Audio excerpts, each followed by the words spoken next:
As consumers, we are bombarded by it at every turn, like the Incredible Hulk being bombarded by gamma rays. But what makes some media endure, while others are banished to the forgotten black hole of obscurity, never to be heard from again?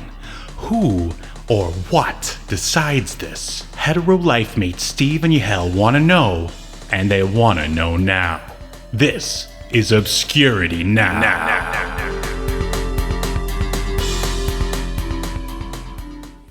And what's up, everybody? Welcome to another episode of Obscurity Now, the show that takes a look at weird and forgotten media, and then we decide if it should be tossed into the black hole of obscurity, never to be heard from again, or remembered for all of humankind. My name is Steve. I'm one of the hosts, and with me is a guy who forgot his shoulder pads and his pouches. It's Yahel. How are you doing, Steve? I'll tell you what I didn't forget was my metal arms. And you can tell they're metal because they're chrome with lines in them. Of course. You got to have that. Horizontal lines in them. And my giant oversized gun that would actually make me topple over because of its weight. But yeah, I can see it in the background there. I just have to squint a little bit. Yeah, I'm sitting on it. Oh, I bet you are. I bet you are. This is already off to a rough start. Yeah. But at least we're consistent with the awkwardness, Steve. Unlike a certain Rob Liefield's inability to be consistent with his art from panel to panel. Look at these. This is what hands look like. Oh, is it? I don't know, Steve. I recently saw some artwork that would indicate otherwise. What? You mean my hands are wrong? Yeah, like your thumb should just be a sharp isosceles triangle, I believe. Oh, man. So if anyone's wondering what we are talking about here, we're going to be talking about Rob. Well, Yahel says Liefield. I say Liefeld. No. What? Oh, I meant to say Liefeld. I used to say Liefield, but I meant to say Liefeld. Yeah, which is the proper right, because he lied about his ability to be an artist to everyone. I wouldn't go there. No. Well, we'll see. But yeah, we're talking about Youngblood #1, Rob Liefeld's Youngblood #1. He was one of the founding fathers of Image. I mean, if you don't know who Rob Liefeld is, I guess you've been living under a rock or something. He was on a Levi's 501 commercial. Do you remember those back in the day, those commercials? Yeah, I remember them. He had a few of them. Actually, for those people who don't know, I really recommend watching the documentary Image Revolution, where they interview Rob Liefeld, Mark Silvestri, Jim Lee, Todd McFarlane, Jim Lee, like all the guys that started up Image Comics. They interview them. And I will warn you, you're gonna come away in love with Rob Liefeld. He's such like a charming, like very affable, kind of a lovable guy. Very, very likable. He's very but yeah, it's a great documentary. Polarizing, at least in the industry. I'd say either you love his art or you hate it. Like there are aspects about it to like and also to hate, as we are going to see. I think maybe before we dive into the story of Youngblood #1, maybe we should talk about Rob and his art for a little bit.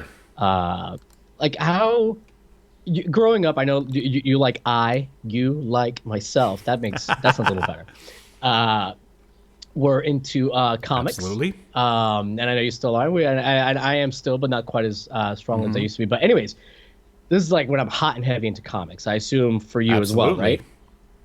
What did you think of Rob Liefeld then, and what do you think about him now as an artist? I loved it then. I managed to snag myself a copy of X-Force #1, or at least his whole run before he jumped over to Image, and I loved it.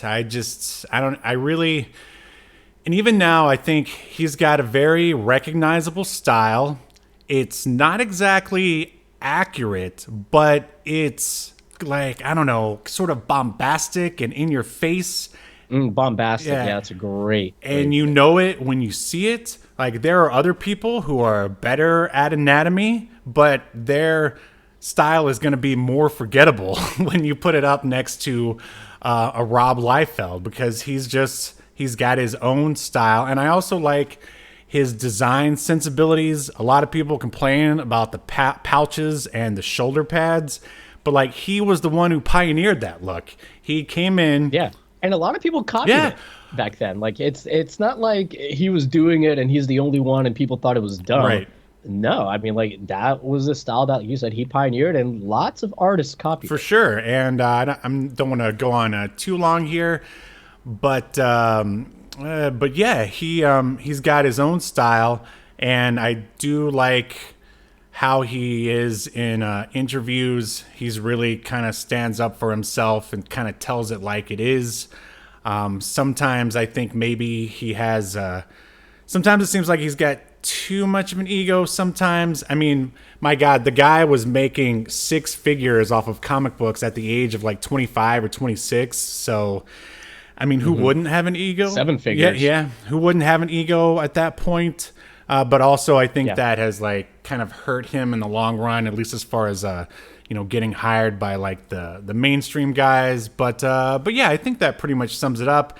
I'm a fan then. I'm still a fan now. If I see he's working on something, I will at least check out the first issue. Check it out. For sure. How about yourself? I am very surprised to hear you speak so highly of him. But I'm kind of similar to you. I loved X-Force. And I loved his run on X-Force. And I will say from what I remember, I feel like his art was a little bit more... anatomy wise, maybe it was a little bit more accurate on the X-Force run, where he probably had like, people at Marvel, kind of saying, hey, we want your panels to look like this or whatever. But he still had, like you said, his own very distinct style. And back then I didn't see anything wrong with it. I like now I'll look at some of his stuff and I'm like, oh, that's not the way a bicep or a tricep really looks or goes into the elbow. If there is an elbow, sometimes he just doesn't do an elbow. Right. But this is how I always like compare. I always, when talking about Rob Liefeld's art, I always bring up Sam Keith, the guy who created and draws the Max. The Max, I wouldn't say is known for like, or Sam Keith, I wouldn't say like that book in particular is known for like its accuracy either in terms of anatomy. It's very stylized, and that's kind of how I look at his. It's like stylized. Well said. Now I will say there's a fine line between style and not knowing what a hand looks like or a foot looks like or something like that. So I can see how some of those other criticisms might be valid, but I don't think that Rob can't draw something anatomy where the anatomy is perfect, because he does it sometimes. He does it more often than not, really. It's just like when he doesn't do it, it stands out. But it's just his style. It's not like he couldn't do it. The one criticism I will say about Liefeld's work that I do kind of notice more, although I will say I didn't notice it quite as much in this first issue, is that sometimes his faces will look completely different from one panel to the next. Like, it won't look like the same. It's the same character in two panels, but the face doesn't quite look like the same person. So I've seen some of that before, definitely in his art, but otherwise I think he's a great artist. And I think, Steve, he draws the best teeth in all of comics. You will not find anyone who draws a mouth of teeth. I'm being serious. Like, as we'll go through this issue, we'll look at these teeth. They're beautiful all throughout. There's like a weird, and we're going to point it out here. There's also, he does do a lot of teeth, like a lot of like grunt. Maybe too many teeth. Maybe too many teeth. A lot of a grunty face. I remember that's one that he does a lot. And there's one here where he like went into way too much detail on this guy's open mouth. It's like this massive open mouth that we're going to see here in a minute. Because he's great at teeth, man. Like, he really is. He's great at like the inside of mouths. Like, he's so good. He'll put extra teeth in there. But I love it. I think it looks cool the way he does it. Yeah. But yeah, I like Rob Liefeld. He doesn't draw a lot of backgrounds. No. He's obviously more so into drawing characters. But yeah, we should probably get into it. And just to sum up here, I think he works best when he has someone else taking more control over, because he does a lot of his own like plotting for the stories, and then someone else will come and do dialogue. Like, it's better if he probably lets someone else do more of that, I would say. Like, you mean have somebody else also do the plot? Yes. Yeah. Oh, 100%. Yeah. Let's dive deeper into Youngblood #1 here. Welcome to your feature presentation.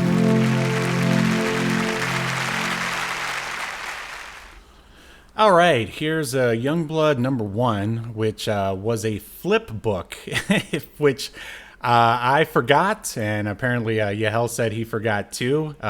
It's weird, like just making one super team was not enough for one Rob Liefeld. I guess, all right, so they're both Youngblood, but you have an away team and a home team, which just seems unfair. It's like the away team has to go all over the globe while the other guys just hang out in, I think they're in like Washington, D.C. Something like that. Yeah. Just for a little bit of background on the issue here. The premiere date was April 1992 for at least Youngblood #1. Now, what I didn't realize when I was looking up some info here was that this is actually not the first appearance of Youngblood. They actually made their debut as a backup feature in 1987 in something called RAM, R-A-M-M #1. And then before the next month appearing in the one-shot Megaton Explosion #1. And then later appearing in, and then later you get this book here in 1992. And then Youngblood was, originally published, blah, blah, blah, blah, blah, blah, blah. Okay, yeah, we don't need to know that stuff. But yeah, did you know that this wasn't their first appearance ever? Now that you mention it, yes, I did know about that, that it wasn't their first appearance. Mm-hmm. So that's just video power, baby. So call back to previous week's episode. yeah, nice shirt, by the way. I remember it from somewhere. I liked it so much from last week. I just decided to wear it again. Me too, out of nowhere. Yeah, I also decided definitely that. Didn't record these back to back. No, definitely not. So for a quick synopsis here, because as we said, this is a flip book. It's the away team and the home team. Which, man, I don't know what he was thinking, but so here's the synopsis. I think he was going for like you know how X-Men had a blue team and a gold team? Right, and there were two different books. And Avengers West Coast. Yeah, there were two different books there as well. But anyway, so for the synopsis for the away team, it's the President of the United States has vowed to send in forces, but remains silent on whether they will be superhuman or not. I wonder.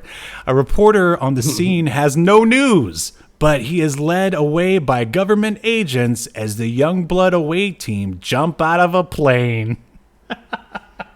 What a weird description. But it's accurate. That's all. It's accurate. It's just strangely written. Right. The home team one is a little bit better. Okay, so here it is. Well, you know what? I'll just save it for when we go into the actual home team book. So the writers the creators for both of these stories are pretty much the same.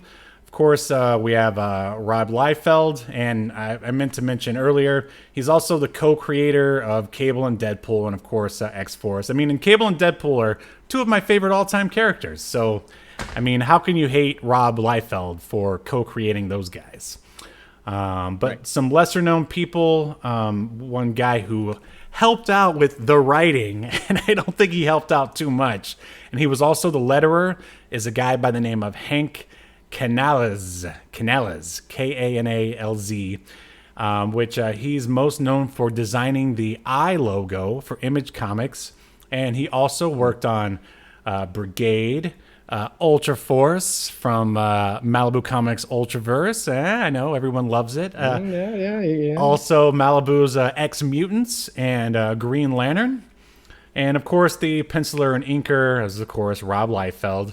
And another unknown guy here for the colorist is Brian Murray. He's worked on The Badger, Brigade, X-Force, Supreme, basically all the other sort of Image Rob Liefeld properties. And of course, who could forget Prime from the Ultraverse? Who could? Yeah, and that's basically all the people who worked on Youngblood #1. And just for a bit of trivia here. When Youngblood #1 was released, it was the first Image comic book published, and at the time of its release, it was the highest-selling independent comic book published at the time, despite receiving poor reviews from critics. Did you know that? Yep. Image was pretty hot. I remember, like, in Wizard, they would always have, like, a page with the market share graph, and like I was all in on Image, man. I would buy, like, for the first, like, couple years, I was buying, like, any Image book. Sure, same here.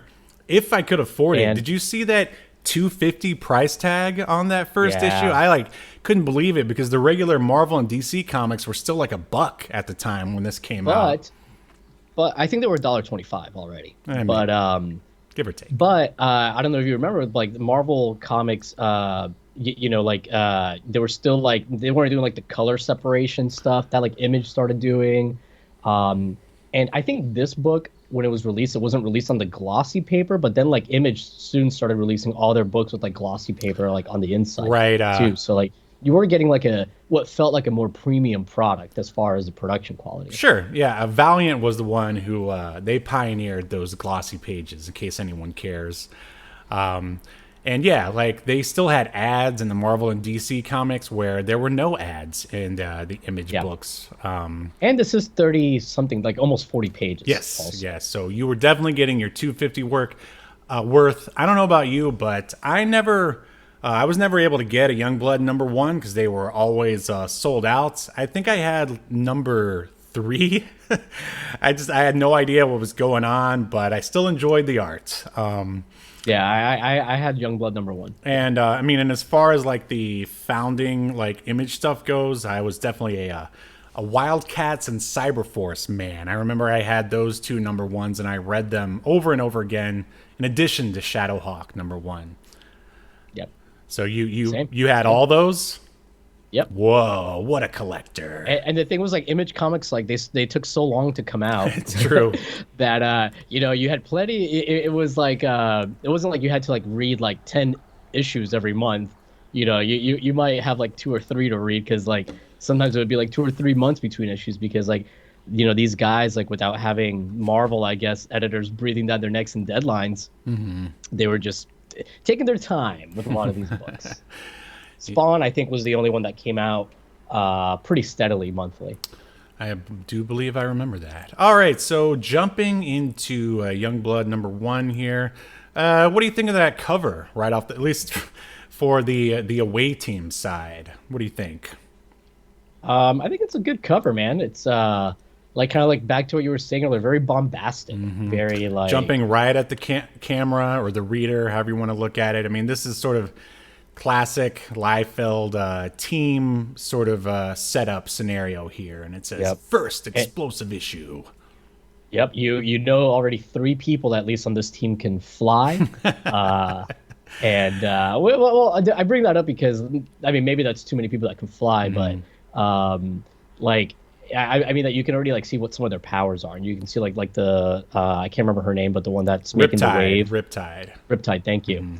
So I think it's good, man. You get a little bit of an idea of, like, what some of the team's powers are. So yeah, I like it a lot. Sure. What about you? Yeah, I dig it. I mean, it's classic Liefeld, and I think it's funny because this is this team sort of dynamic of a bunch of dudes and one girl was replicated over and over again throughout the industry en masse until its implosion for a while there. But anyway, let's jump right in. So here, over here in the, I don't even know the proper term for this page. The page that's, that shows all the credits for the people involved. They show you basically the cast, the name of the team right here. And we've got Brahma, the strong guy, Riptide, the aforementioned girl making water, Photon, who he kind of reminds me of Firelord. Do you know Firelord from Marvel? He hangs out with the Silver Surfer a lot. No. Well, no big deal. And then Sci-Fire, which it's really interesting how this story ends. Sentinel, who was the leader, and Cougar, who looks a lot kind of like a mix between Feral and Shatterstar from X-Force. That's exactly what I thought. Yeah, and that's maybe not some of the most not super creative names. I will say right off the bat. I mean, Brahma. I guess it's supposed to be like a big and strong, like a Brahma bull. Yeah. Riptide, I don't think is actually too bad. Nope, of a name. not too bad. But Photon, Sentinel, and Cougar. Yeah, those are all pretty just lame. so generic. They sound like placeholders. Yeah, for sure. He was probably like, yeah, we'll come up with something better later.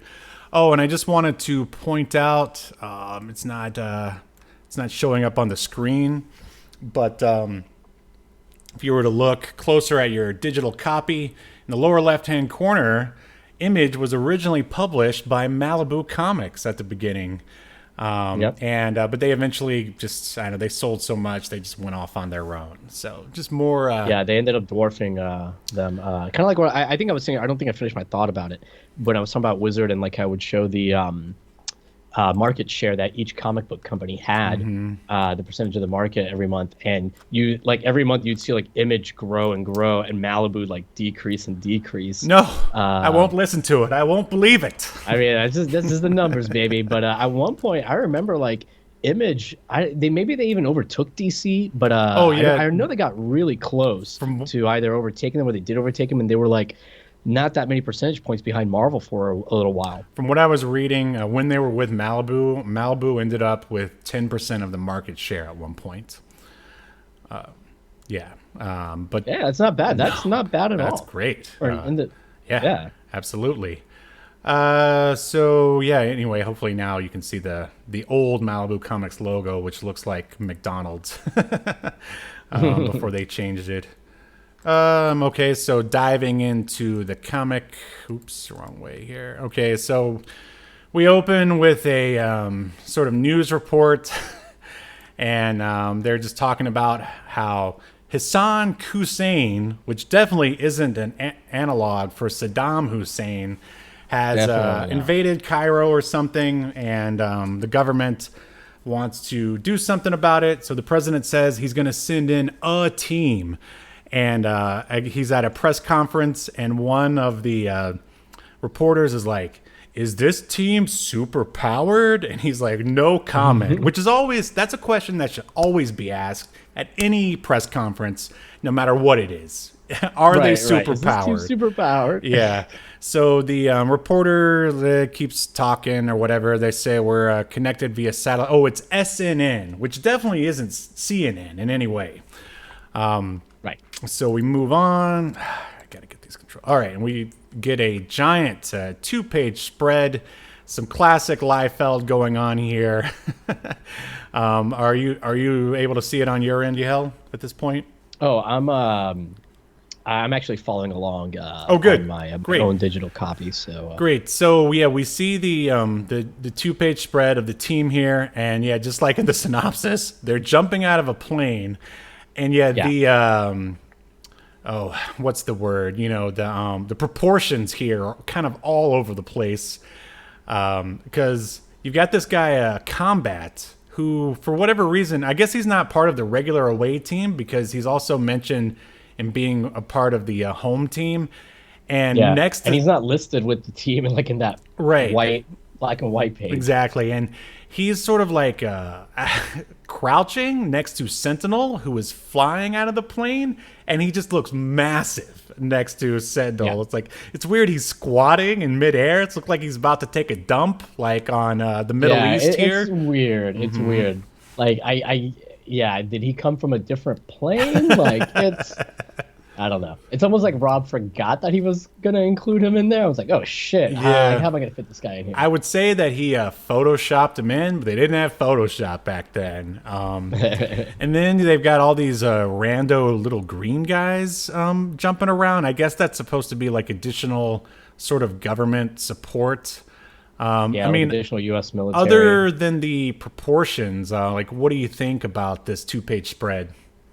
I mean, other than the proportions, it's a pretty cool panel, I agree.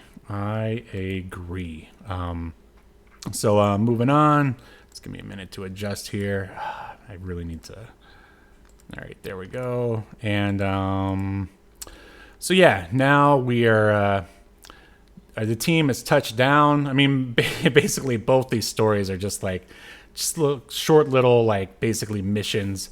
They touch down immediately. They start wiping out the bad guys, and they're trying to sort of quip and talk about, I guess, what the mission is.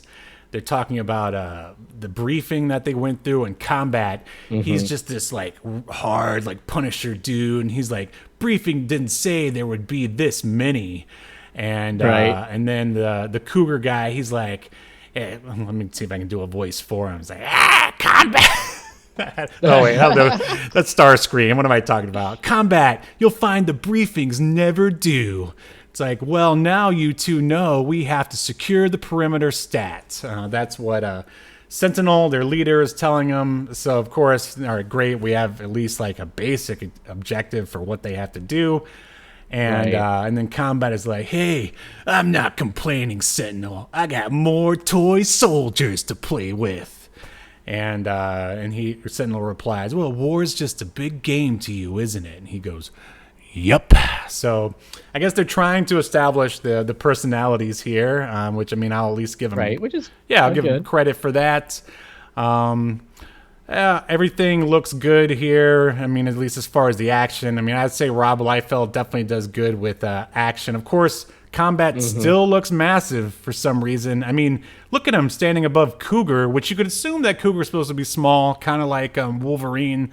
But again, Combat just looks massive. Well, I think Combat is supposed to be massive. I guess so. But I thought he was like the gun guy. Because they show him near Brahma, and he's like, well, we'll just move on and take a look. So here, the fighting continues, and this is funny. Cougar says he basically has like a battle-gasm and goes, this gets me pumped! And he's again jumping toward the camera, and they're just doing more battle. Basically, there's really not much more to say here. Sentinel flies by, says these guys are not armored. Those come next, and I know at one point Combat says because Combat's fighting this like dude in a suit. And he wants to like kill the guy inside, but like Sentinel is telling him to back off.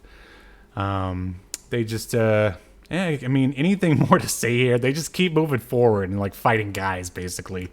Yeah, basically. By the way, I looked it up. Combat is 7 feet tall. Wow. Okay. So he is big, but he's not like a giant. Well, I guess that is like a giant, but he's not probably as big as Brahma, who I'll look up next. All right, so the team moves forward. Oh, here is that panel I spoke of, where I believe that's Brahma. He has his mouth is just massive, and Rob thought to draw the inside like lines and the teeth and everything. And it's a little weird. And he says, "These soldiers are worse than flies." And below him is Riptide. How would you describe her eyes there, Yahel? And please feel free to be as racist as possible. She's squinting very hard and barely existing. But I will say, I think they are supposed to be nearly closed because of what she says, how creating waves in the desert is taking all her concentration. So I'm going to give it a pass because I think she's supposed to look pained, strained. We don't want you to get canceled or anything either, so... So we'll. By the way, Brahma is 7'3", so he's not that much taller than Combat. Wow, this is good stuff to know. Yeah. There's a really unfunny quip here by Sci-Fire, who says, "I should have bought this land. I've always wanted beachfront property, babe." Talking about Riptide, she's like making a big wave in the middle of the desert. There's a lot of unfunny quips here, sort of I would say very similar to the writing in one Video Power, almost. Yeah. So they continue just wiping out dudes. They're infiltrating Kassam's very sort of uninteresting compound here. It's as we've said before, Rob Liefeld doesn't care about environments. He only cares about the characters for the most part. They wipe out some tanks, moving on, and then they throw a little monkey wrench. As they're getting closer to the compound, all of a sudden they like sort of cringe in pain. And for some reason, it doesn't affect Sentinel, I guess because he's part robot. They never really explain anyone's powers or anyone's origins at this point. I assume they do that later. He goes, Sentinel goes, "Nice touch, Hassan. An energy field that disrupts the synapses. They never would have thought of it. But then again, they don't have to." Which is... Yeah, I don't really get that. I don't get that either. Yeah, either. So moving on, and... then Sci-Fi says, they don't know what and this is when it gets really weird. So I guess they automatically... Oh, no, they're not inside yet. Sci-Fi says, they don't know that I could have taken you talking about Hassan, out from the States. Just saying that just by staying in the U.S., I guess by using his mind, he could have taken out Hassan. Right. And Hassan is standing right there. Again, kind of like Big Boss or Mr. Big from Video Power. He's right there. Like, we never got like a sort of introductory panel of him, like doing anything. Right. Or, he just shows up and he's surrounded by dudes in metal, like sort of almost E-frame type robot armor. And he then Sci-Fi continues to say, "But I wanted to do this personally." And here comes the spot where Combat is fighting the guy, and they with Cougar, and they're taking him down. And he says, "Hold on, let me get to it." "This scum is no brother of mine. I'm built for this. I'm built for combat." So he says his own name, and it is, and that's and this. Steve, did you notice that Rob forgot to either draw or ink the line, like his singlet on his left shoulder, and like they ended up just coloring it, but there's no outline for the singlet? Oh, that is bad. When he does wear a singlet, that's, man, he's like all shoulder pad and cable arms, this Combat guy. Yeah. But which, some people might say, oh, he's ripping off Cable, but like Rob Liefeld created Cable. Yeah. I mean, yeah. So, well, and of course he borrowed a lot from the Terminator to do that, but that's okay. Fair. And so Combat continues to battle the armored dude. And he goes, "I want the satisfaction of kill. Get up. I'm not done with you." And then along comes Kubert and goes, "Combat. He's only a grunt. He's not worth it." This isn't Catella, right. Which I think is funny because I'm just like, I guess that's supposed to be some, I don't know, his planet where he's from. And I also think that's interesting because during my research, I discovered that Rob Liefeld is from Orange County, I think specifically Anaheim, and one of the roads over there, like near Disney, is called Catella. And I was just like, interesting. Did he throw that in there just to sort of reference his like hometown or whatever? Probably. So, I assume, I guess the assumption is Catella is either a place where there's like a lot of war that Combat is from or fought there, something like that. So, I mean, again, I will give them credit for trying to give us some character establishing stuff. Sure. Even if the execution is a little clunky. Oh, absolutely. So, I guess Cougar was able to talk him down. So he just puts his helmet on, and then they run towards the camera in order to...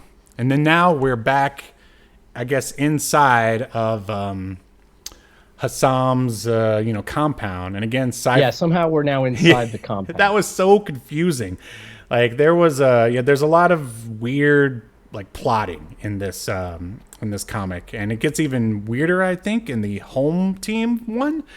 So anyway, Sci-Fi is still monologuing. He says, "This doesn't become such a mighty man as yourself. Stop your groveling." Yeah, Hassam's like pleading for his life. He says, I actually admire what you've done here in this backwards country, which is a really weird thing to say if you're the hero. It's just mine pays me more. And so it sounds like I'll pay you money, anything. And I guess this is just a setup. So then Sci-Fi will be like, ooh, much too little, much too late. And I enjoy this part of the job too much. So he starts like probing his mind telepathically, like Scanner style, if you've ever seen that movie. And there's all this like crazy like energy stuff like floating around. Like there's a close-up of Hassam's eye. And then and then his head just explodes. The hero of our book here like exploded a man's head. So that's where we are now here in the extreme 90s. Just want everyone to know. But I mean, I think it's pretty clear that he's not supposed to be. And from what I remember, and I don't remember that much about Youngblood, despite reading like at least the first 50 issues. But he's obviously not. Yeah, he's working on the quote unquote good guy's side, but he's obviously like a psychopath murderer. Sure. He's unhinged. So I don't know that we're supposed to. And from what I remember, like in the world of Youngblood, like there's a lot of gray in terms of the characters. So, hey, this ain't your Marvel's comic. Right. This isn't your daddy's Marvel. Hey, heroes are complex. That's video power, right? That's video power. So I actually like this that they have like this psychopath on their team. And I do think it's funny though in the panel where his head explodes, he makes the guy's head explode. If you look at his hips, especially his left hip, it's just like a straight line from his torso down to like halfway. Oh yeah, that's really weird. That's very weird, but I think it's a nice little different twist, and it's something interesting. Sure. And I always enjoy blood with my action, whether it be in comics or in cinema. And I do remember when I was reading my first Youngblood comic, which again was like Youngblood number 3. And there's a panel I vividly remember where Shaft, who is the leader of the home team, like shoves a katana through a ninja, like, and they show it and everything, and I'm like, wow. I remember that too. Yeah. Yeah. So then the rest of the team shows up, and they're like, oh, he did it again. It's like, oh, that's our Sci-Fi. He's always blowing guys' heads up, and Combat is like, ooh, impressive. And Sci-Fi is just like, oh, thank you. And along comes Sentinel. And it almost reminds me of that scene from Dark Place when Dag has to kill his best friend. Like, he hits him with the shovel, the disembodied head. And then there's blood everywhere in the room. And in comes Sanchez. And he goes, I'll get a mop. Well, Sentinel just goes, all right, it's done. Call the cleanup crew. We're gone. And that's it. By the way, did you notice that Sentinel on that same page where he says call the cleanup crew, Sentinel now is waking up. So now that thing from earlier that didn't impact him, the synapse disrupting thing did impact him. Yeah. He was like knocked out, and that's why he didn't interfere. Huh? Yeah, it's really not clear. The storytelling is, or at least the plot is very like all over the place. And the last sort of panel here is a full page spread of U.S. Today, not USA Today, that says that Hussein's terror ends in suicide. And that's it. And by the way, did you notice? I'm sorry, Steve, but to keep doing this, but they did have Photoshop back then. Did they? And and I believe they used that or something similar here. Maybe they just did some photocopying, because if you look at that page. Let me see what the page. The USA, the one where he says, "All right, the cleanup crew." Oh, I've got it. Yeah, right here. There's not that many drawings here. Look at the top panel. Look at Sci-Fi. It's the same drawing used at the bottom panel. Look at how it's inked. Good eye, it's exactly man. The same drawing. Good eye. I'm not done. The drawing of Combat, it's the same one. They just like shrunk it down in the second panel. But the first and second panel, it's the same drawing. Same thing goes for Cougar. Oh, wow. And then the panels 2 and 3, it's the same drawings of Sci-Fi. And then panels 3 and 4, it's the same drawing of Brahma. I see that. Oh, man. Liefeld, you lazy motherfucker. Wow. So he literally drew each character. Like he drew 2 drawings of Sci-Fi for this page. One drawing of Combat and Cougar, one drawing of Brahma. And then, obviously, like, Sentinel, he, did draw individual ones. Man, yeah, isn't that funny? That is funny and sad, especially for charging $250 for a comic. Yeah. But, like, honestly, can't really, I mean, I guess you can tell because I was able to tell, but if you're a kid or whatever, you probably wouldn't really be able to tell. But right, yeah. I mean, when I was reading it, it didn't really stand out to me at the time. But wow, and also another thing that I think is funny is sort of the facial expressions on Sentinel here. It feels very like anime, like Dragon Ball Z. Like it got really cartoony for a second there. But yeah, that is the end of the away team story. And now we find ourselves... Sorry, Steve, one last thing. No. Did you notice that on that final page with the US Today or whatever, that at the bottom there's like a dig at Marvel Comics? Yeah. At the very bottom. Oh, I says, like, see Power that. Smash, Flash. Yeah. And it says like Marvel Comics maybe head, obviously like heading to like something like negative. So I thought that was pretty interesting. Oh yeah, they were always taking digs. Especially, I remember there was some Savage Dragon comics where they were fighting the Fantastical Force. Oh, and look, this guy over here in the right corner is Battlestone from Brigade, which I feel like that Brigade comic didn't come out till a long time later. But that's fine. At least they're trying to have like a shared universe here. Well, at least and there was a lot of stuff like that in Image Comics where like in Wildcats or whatever, they'd be passing by somewhere where there's TVs playing, and on the TV would be like a character from Youngblood or Cyberforce or something like that. So they would do lots of little things like that, which I always thought that was really cool as a kid reading this stuff. Oh, for sure. You gotta love the shared universe. All right, so it was the synopsis for the home team book here, and this is, I don't know about you, but when I close my eyes and think of Youngblood, like this is the team that I see. I really don't see that away team very much, and these guys seem a lot more well thought out and designed as compared to the away team, who seem very generic. What do you think? Yeah, I totally agree. This was always like, this is the team I think of. Right. And Shaft is always what I think of when I think of the leader of Youngblood. Yeah, same here. So here's the synopsis for the home team here. The various members of Youngblood are enjoying a day off when all of a sudden their emergency beepers signal them to battle. Their beepers. I know, hilarious. Arriving at HQ, they discover that Strong Arm and Gage of the Four are sabotaging a Youngblood transport in an effort to free their colleagues Starbright and Deadlock. Youngblood hits the ground running, and Die Hard seems to take great satisfaction in pounding on Strong Arm. They just gave away the entire story. But yeah, sure did. All right, let me, I mean, there's no reason for me to look at these notes anyway. So, okay, moving on. We get, much like with the other book, we get sort of a roll call here. It starts with Bedrock, who is the strong guy of the home team, or the strong guy, who's actually an X Factor character, who's the strong man.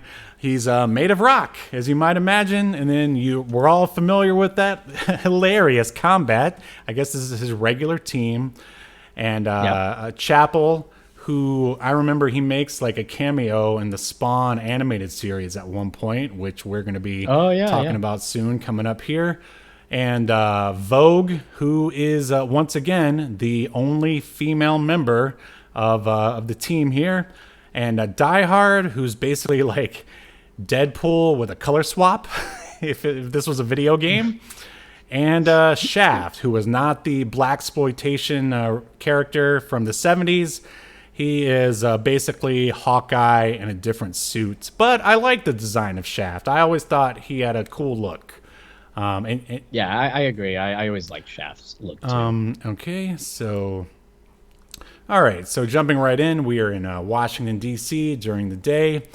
Shaft, who, right here in the third panel, he looks a lot like Gambit without his head sock, or Shatterstar. Yeah. This is definitely a Shatterstar looking dude here, and he's hanging out with his girlfriend, who says that she is a DA, and what are they talking about here? Shaft is like, oh, I would never miss a lunch date with my girlfriend, and she says like, you nail him and we jail him. Is that? Yeah, he's like complaining about paperwork, Right, and right. he's like, well, it's important, for us to jail him. We need your paperwork. Sure, they're at a mall, a very sort of oddly designed mall that looks more like, I don't know, the Danger Room from X-Men or something. And like out of nowhere, this I guess he's a purse snatcher. He steals something, and he's just running. So of course, Shaft, he's so virtuous that he leaps into action. And here in the second panel, what do you think of these proportions here of Shaft? He's, for those of you who are just listening, he's like jumping to the side.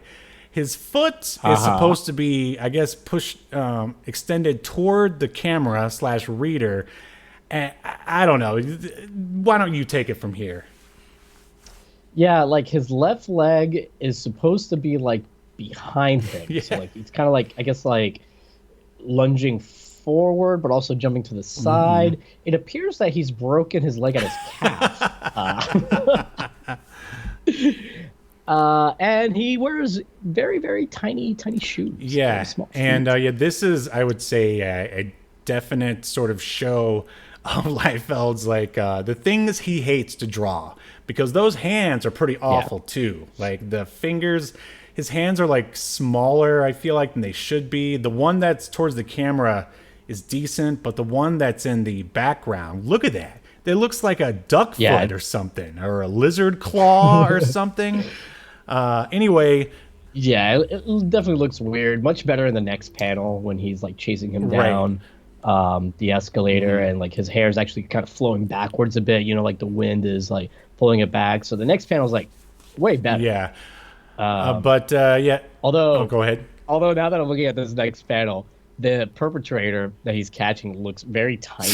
Yeah, yes, he does. It's like, is that a little person? Is he going after a troll or another Youngblood member? But yes. But the next panel, cool shot of Shaft looking here, angry. Yeah, there you go. Yeah. There's the grunty face that robbed us so well. Yeah, face looks cool. Maybe a few too many lines, but and not too bad. But yeah, so Shaft jumps into action. He's like, this won't take more than a second.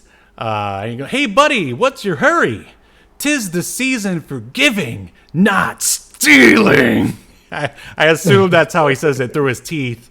And yeah, I'm sure it's weird. Like they don't show him like punching the perpetrator, so to speak, but in the last panel he's got blood on his face. And like that's pretty extreme to go for just someone who, what if he just stole like a soda or like a pack of I don't know, Reese's Pieces or something like that. But I don't know, maybe that's not blood. Maybe that's just supposed to be like highlights or lowlights or something. Whatever it is, it looks weird. Because it goes perfectly around like the lines on his forehead. Oh, I see that. Like the accent lines that they made. So I think it's supposed to be like a shadow or something. But then on our next page, whatever it is, doesn't look good. No, it does not. We shouldn't have to wonder what it is. And on our next page here, we see that there is a sniper, and he actually says, "That's it, Shaft. Beat the tar out of the innocent, harmless boy. Don't pay any attention to the real threat above you." He's like, why couldn't he they do the the thought bubble? Like, why does he have to say this out loud? Right. Like, that's just that's bad, like 90s cartoon writing. Like this should be, since this is a premium like indie comic, it should be a little bit better. Anyway, so it appears this purse snatcher or whatever he stole was just a ruse, so this sniper could just kill Shaft out of nowhere. And I guess Shaft's real name is Jeff. So someone off panel goes, Jeff, above you. I love it. He's just like, eh?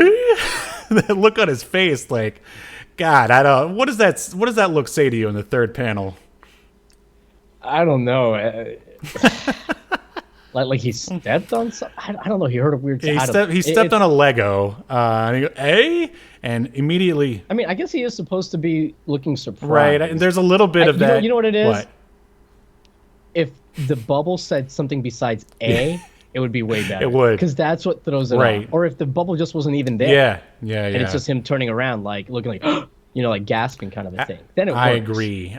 So immediately, and again, I guess you could say this is indicative of comic book writing in the 90s. He says his thoughts out loud. He goes, "No arrows. Then this pin will have to do." So he throws a push pin, and I get it. They're trying to show off Shaft's abilities. He throws the pin at the sniper and takes the guy, kills him, basically. He kills him with the pin, and causing the sniper to fall to his death, basically. Which I think is kind of cool. But I feel like maybe the execution wasn't the best. Like maybe if there was a close-up of the pin, like sort of penetrating the guy's neck or something. I don't know. It just shows him from a distance, or basically from Shaft's POV. The sniper just sort of tumbles down and dies. And then immediately the press surrounds Shaft out of nowhere, which is kind of funny. And they're at least they do explain that because he's like, "Oh, you guys got here real quick," and the press is like, "Yeah, we've been following you all day." Yeah, he was like, which I'm sorry, continue. So it's like like kind of like the paparazzi or whatever. So like that makes sense. However, what does that say about Shaft that he couldn't tell he was being followed all day? Exactly. Like this guy is supposed to have like razor sharp sort of vision and awareness. Like he should have been able. You should be able to avoid the paparazzi. But yeah, this is supposed to show that this is the Youngblood world where superheroes are the celebrities. And I think it's kind of funny where Shaft says, "The press, the body isn't even cold." And then they start asking him questions about the Youngblood away team. And let's see. And then we get to the next page. And his beeper starts going off. And basically he's just like, "Sorry, babe, we're going to have lunch another time." And you think that in order to create some sort of like conflict, they could make Shaft's girlfriend kind of be a little miffed that he was leaving. Like she could be like, "Ugh, again." But I guess, this is the Youngblood world, and, Youngblood's got to do what a Youngblood's got to do. And she's just like, "Go nail him, whoever it is this time." And, man, her face there makes her look, I don't know. How would you, not good. I actually, in my notes, I have a description for her face. But I do think, by the way, that later on, in other issues, like him not having time for her does become a problem for her. However, the way her face is drawn here, and I'm not trying to like make fun of anybody who suffers with this, but it looks like, have you ever seen like kids that have like fetal alcohol syndrome? Like where they're, I'm being serious. Because like that they've got like the what's called like railroad I don't know why it's called this. They've got like small railroad track ears is what it's called, and the eyes are like small eye openings and they're far apart. Yeah, and their heads are like, kind of wide and small. And that's how she's drawn. Steve, I'm not making a joke. But you're right. But you're know what right. I'm talking about. Yes, it's true. It's true. I apologize for anyone who knows someone who has that stuff. We're not making fun of them. We're making fun of this drawing by... I'm not making fun of them. Maybe no, we're making fun of this drawing by Rob Liefeld, who's made more money than either of us will in our entire lifetime. Right. Right. So yeah, cut to the household of one Bedrock. He's sitting there eating, I don't know, green slime that his mom prepared for him. Like... Maybe it's supposed to be peas or pea soup or something. And he's eating a bowl of ectoplasm. Good reference. And his beeper goes off as well. And I guess it's supposed to be funny because he's like, nuts, Ma, I gotta go. And he's like, "Sure, honey, drink your milk." And it's funny. He's so big and intimidating, but he still has to listen to his mom.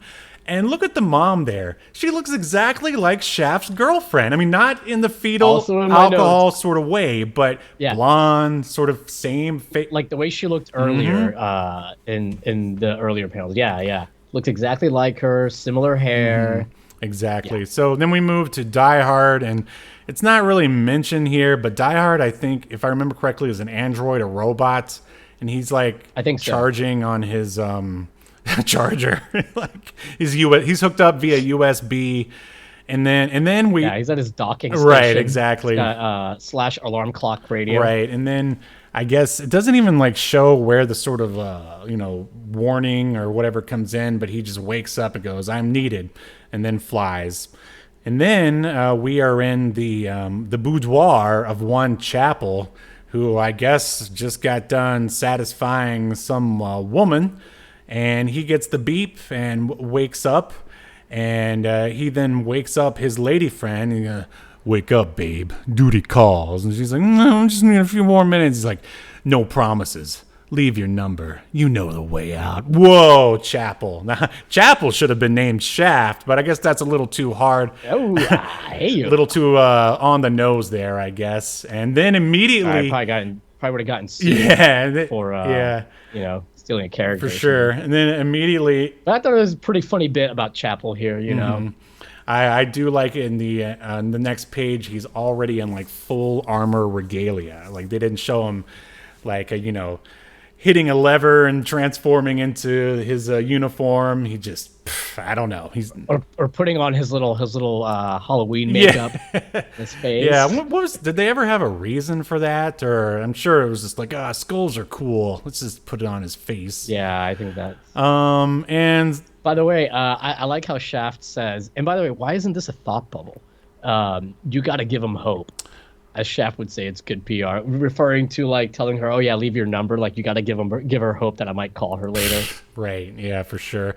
Well, at one point they, just to give him a little bit of credit, for some reason in the mainstream comics, they decided they didn't want to do thought bubbles anymore and just had them being in the captions. So maybe that's what's going on there. And hopefully he's thinking. I mean, and I will say, like, we can tell, like, that it's him thinking it, so it's not like a huge deal or anything. And then we get the same thing. We're with Vogue for two panels. Again, the female member of Youngblood. And she's just, I don't know, out just running and jumping on stuff, which doesn't really tell us a whole lot about her character. But she is thinking, like, she gets the beep and she's like, I'm just going to make them wait because they think I'm at their beck and call. We'll see about that. And then immediately we're at, I guess, Youngblood HQ. And we turn over to the next page and we get one of those panels where all the team members are all standing around in like a cool sort of team formation. And Shaft is like, I guess, talking to Vogue, even though he's like standing right next to the group. Or yeah, it's really weird. It's like, you're late, don't let it happen again. You'll get. And Vogue, because she's such a, I don't know, free spirit or tough girl or whatever, goes, and what if it does? It's like, are you gonna fight your leader here? Like, this is the first issue. Come on. Right. But I mean, I guess. Well, like you said, I think it's more about establishing. They're trying to establish like some personality traits for these characters. Again, execution a little clunky, sure. But I get what they're trying to do. But my God, in the first panel, how tiny are Chapel's feet? Yeah, tiny baby and he's feet. like sitting on his bike. I feel like he should be maybe leaning on it, because if you sit on the bike like that, there's a possibility it might fall over. But they really wanted to get the bike in the shots, so. Well, thankfully, they're like inside of a void, apparently, because there's like nothing behind them. Because Rob Liefield, man, he's not here to draw backgrounds or settings. Definitely not. And so in moving the plot along here, we get regular woman. They don't even say her name.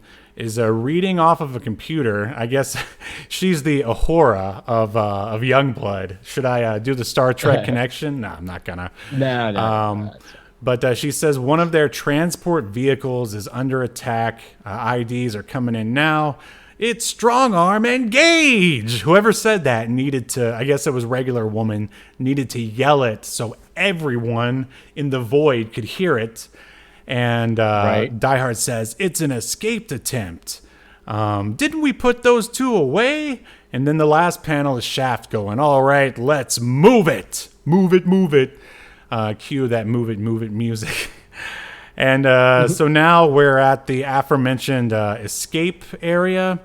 And we see Strong Arm and Gage, who look like they easily could have fit into X-Force. Yep. Or Youngblood. Well, right? I mean, well, that's where we are. And I mean, like, as part of, like, one of the teams. Sure, yeah. It's kind of hard to tell a difference between the bad guys and the good guys with In fact, I would argue that Gage has a cooler design than some of the members. I agree. That's a good point. And I really sort of like the last panel here where Strong Arm, at least I assume that's, no, I mean, he'd pretty much have to be. He rips off the door of the jail cell, and I don't know, just a classic Liefeld here. Looks pretty cool, and not that your bad guys, not that your villains shouldn't have cool designs or anything like that, because you don't want your villains to look like shit either. You know, I'm just saying the quality in designs for Gage is better than a lot better than some of the other. Definitely better than the away team. I'll tell you that. So they spring the two dudes, and I forgot this Deadlock guy is ends up being kind of a good guy. He's on the. Did you ever read Bloodstrike? Yeah. Rub the blood. Yeah, that's you got to right. rub the blood. I mean, that's not just a term for like chronic masturbation. It was on the cover of Bloodstrike, and if you rubbed the blood on it, it disappeared or something. I never rubbed it, so I never found out if it actually worked. But yeah, he was on that team, so I don't know. Maybe they didn't decide if he was good or bad or not. But anyway, he's here with this other lady who I've never seen before, and just as they free him, bam! In comes Die Hard, immediately taking the fight to one Strong Arm, and he says, this makes us even, which I guess is cool because it says that they have a history, and I guess they've fought before. Although, wouldn't it make more sense to have Bedrock be the guy to fight Strong Arm? You know, strong guy versus strong guy, just throwing it out there. I guess, but I guess Die Hard was also looking for revenge. Sure, on him, or to get him back. By the way, can we talk about the body position? I guess Die Hard is a contortionist. Oh man, I didn't even see those feet before. Oh man, you are an eagle eye today. Man, that looks awful. Yeah, well, Steve, as a former comic book artiste, right? No, but yeah, like he looks really. Now, I guess we can always say, hey, he's an android, so he doesn't need to. You know, maybe can move in ways that the human body normally wouldn't be able to. But like, I'd be distracted if I'm on the team, if I'm on Youngblood, and I look over and I see his body has done this. I'm like, are you okay? And then look at his arms. It's not even just his legs. His arms are like turned around. They've like rotated at the shoulder or something. They're like back. And just to drive this further even home for the listeners, he's basically like he landing on the ground, or he's flying through the air crotch first almost. Like, is that how? Well, I guess the point is like he like hit him like this. Right, yeah, you hit him like this. But then the way the legs are folded back, it's like he's in like a perfect, almost like an arrow, and like he's folded back. Well, that's what he is. If you look at the lines behind him, the idea is that he swooped in, like fly, and hit him. But look at what would be his left arm. We're looking at it to the right here. So, Steve, for his shoulders to be like, that's what I'm saying. The arms are like backwards. For his thumb to be there, he'd have to have done this. So Die Hard is a pretzel robot, basically. Like, man. Yeah. So that's. Anyways, just a little something I noticed. That's awful. Wow, that is awful. By the way, why did they give those android abs?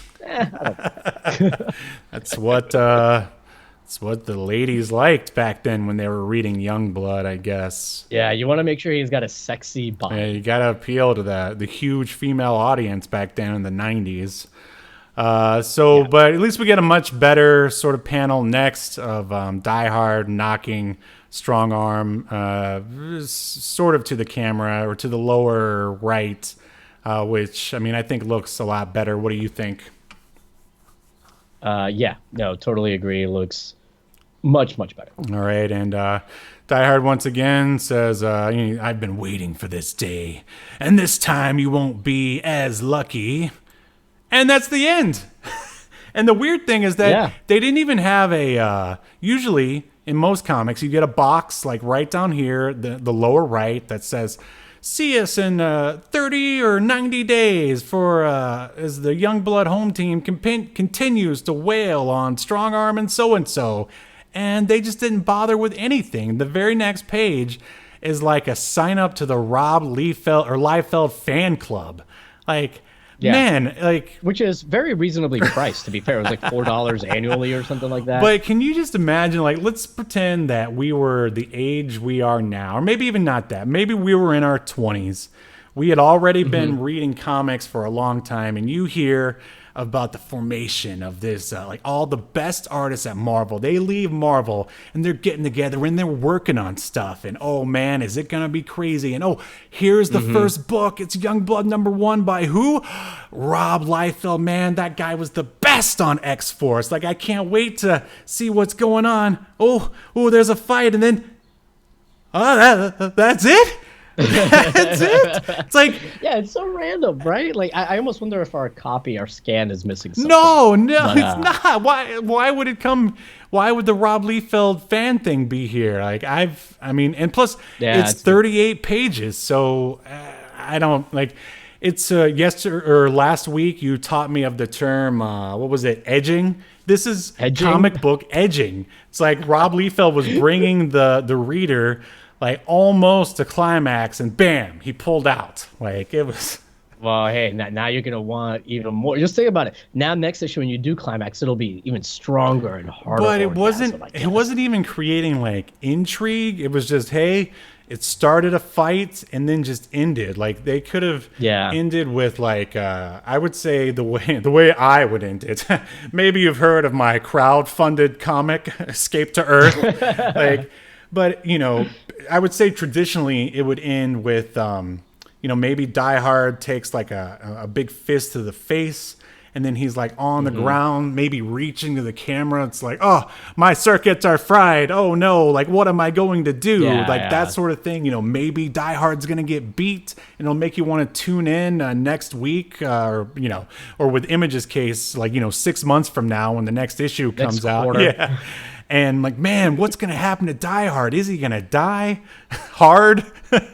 I guess I'll have to wait for the next winter solstice to find out.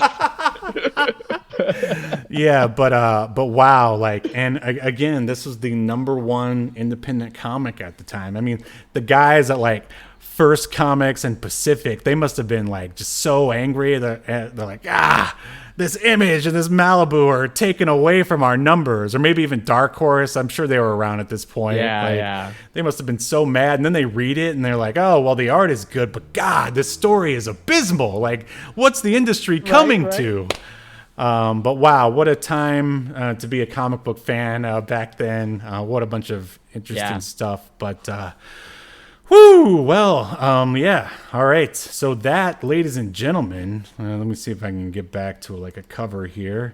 Nope, that's not what I wanted. Is Youngblood #1. Wow. Anything else to say, Yahel, before we render a verdict? No, I'm ready to render the verdict. All right, sounds good to me. Remember, or rated. That's the question. Whew. So, Yahel Velazquez, or should I call you by your Youngblood name, Vice? You would just be Vice, right? No, it'd be something even less creative. It'd just be like Spanish. Oh, Spanish Vice, or no, like what's Spanish for yeah, Hispanic Vice. All right. Do you think that Youngblood? No, wait. Before we render our verdict, all right, I want to know which story do you think is better between the away team and the home team? Man, if it wasn't for the end, I would say the home team story.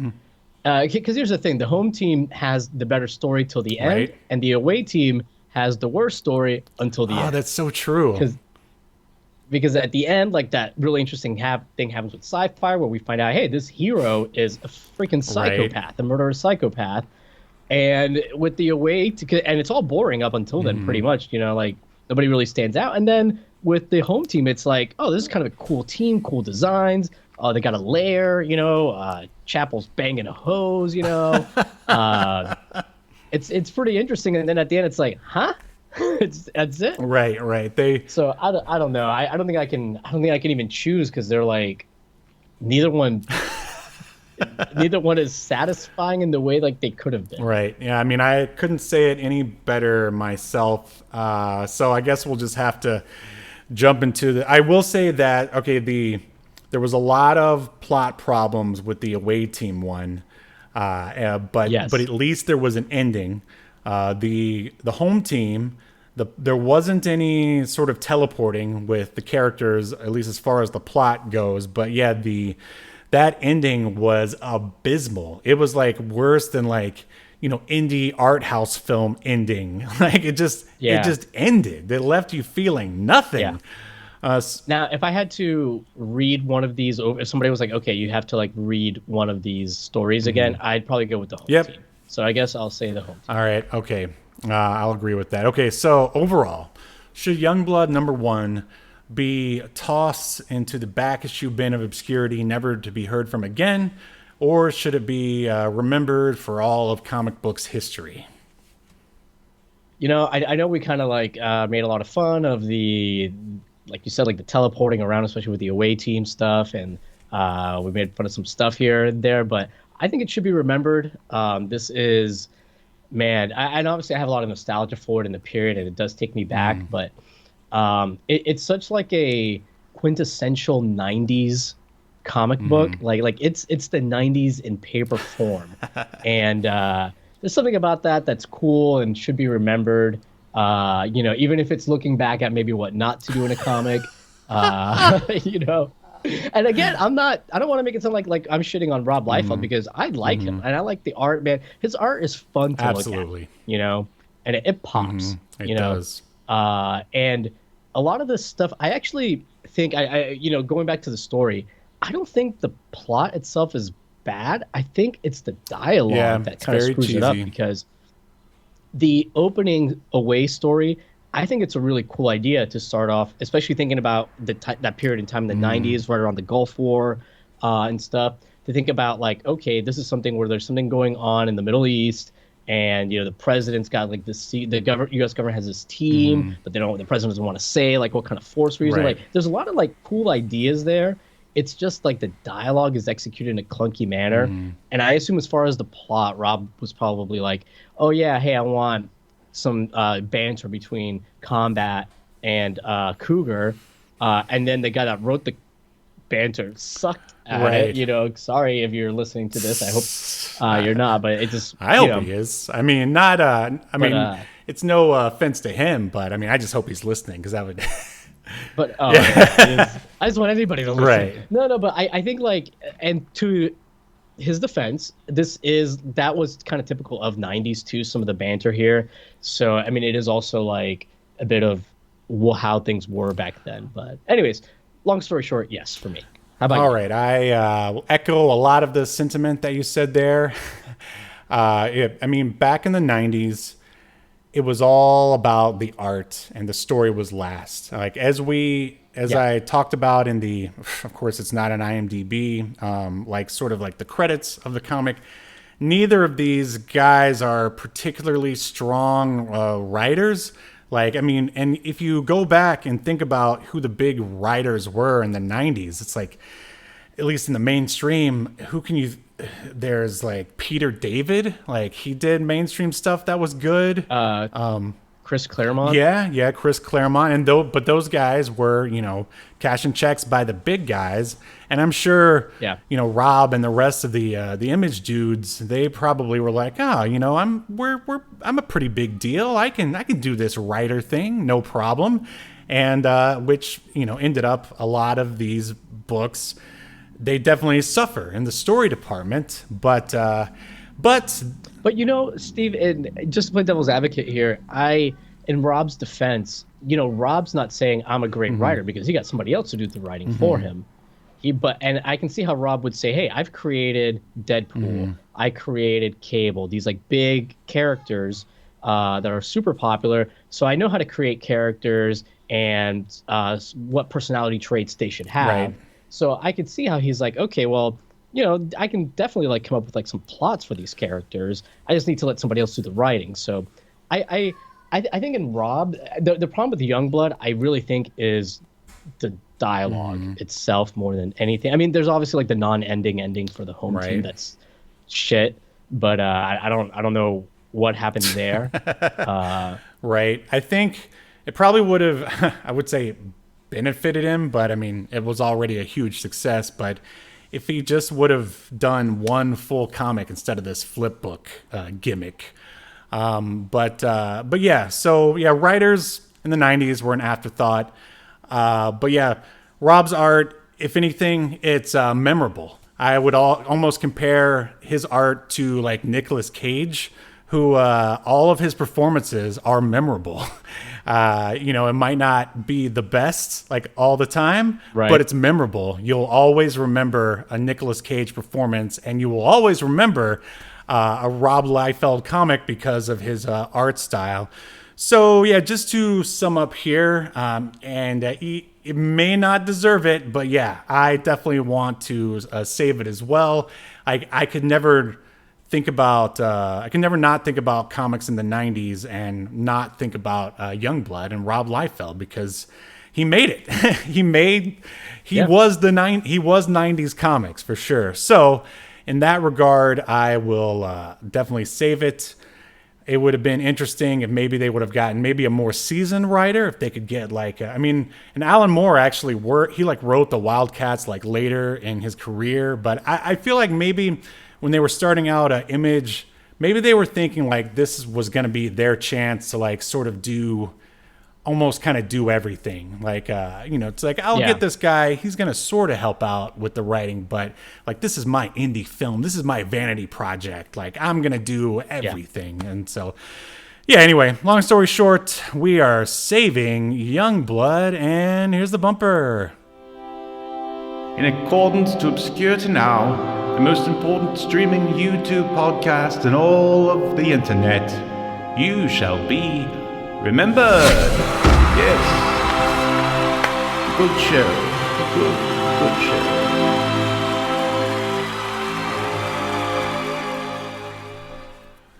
Woo.